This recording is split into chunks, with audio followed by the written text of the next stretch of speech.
شاعي، عن وعي مبرر لدى هذا الإنسان.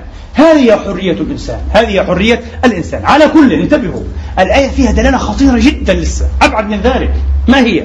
متى عرض الله هذه الأمانة على الإنسان؟ متى؟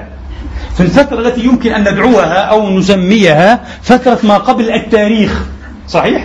قبل أن يخطئ آدم وقبل أن ينزل إلى الأرض ما في تاريخ. بعضهم يسميها الأزل، هذا تجوز.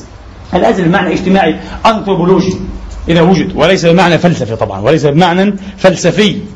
إذن في فترة ما قبل التاريخ، ما قبل انوجاد الإنسان على هذا البسيط، على هذه المعمورة، حصل هذا العرض.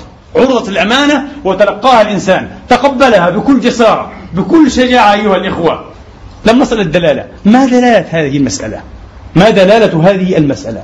دلالتها أن هذه الحرية، أن هذه الإرادة، أن هذا الاختيار مقولة جوهرية في الإنسان. انتبهوا، إذا قرأتم العلماء الأنثروبولوجيا، بالذات علماء الاجتماع، كثير منهم يتخبط ويخطئ ظانا أن الحرية مقولة اجتماعية.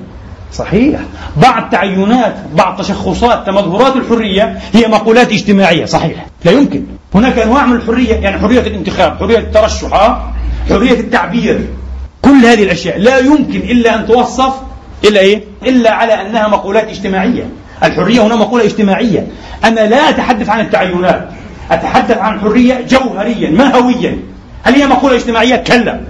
لماذا؟ لأنها كانت قبل التاريخ، قبل المجتمع. وآدم هكذا برأسه بحياله، من غير مجتمع، من غير رحم مجتمعي.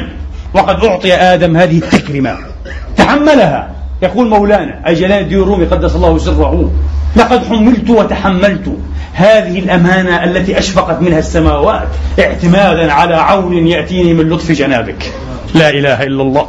ومن هنا أرد على حسن حنفي وأمثاله من هؤلاء المقلدين للأسف للمقولات الغربية والفكر الغربي. أقول له: مسكين أنت. الإنسان بهذا المعنى، بهذه العملقة، بهذا الجبروت، لا يتحدد خارج مركزية الإله. الله دائما هو في المركز، الله هو المطلق، الله هو المبتدأ والمنتهى. وأن إلى ربك الرجعة إلى الله تبارك وتعالى، إلى ربك المنتهى. إن لله وإنا إليه راجعون، إنا لله وإنا إليه راجعون. هو المبتدأ وهو المنتهى، وهو دائما المركز بالمطلق، وهو المطلق لا إله إلا هو.